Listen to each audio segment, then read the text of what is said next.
ignored it, but my account has been charged. 佢個 story 係非常好啊！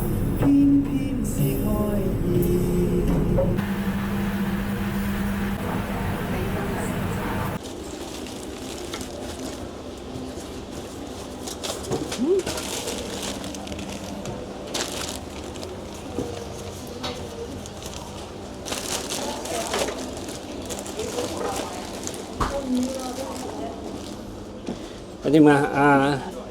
阿姐姐冇返工咩？今日？冇啊，個僆仔，嚇個僆仔。哦。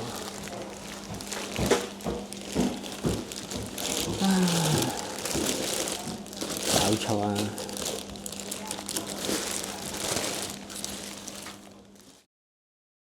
即係你對邊一個地方嘅感情最深？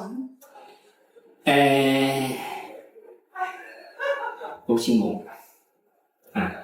雖然話越南出世，係咪先？但係喺越南咧，我哋讀書咧係讀台灣書嚟㗎嘛，讀國語嘅。咁啊，唔知啦，可能我細個嗰時咧就跟住老豆啊呢度去嗰度去咁樣走法咧，係嘛？有時有啲冇得選擇㗎啦，係嘛？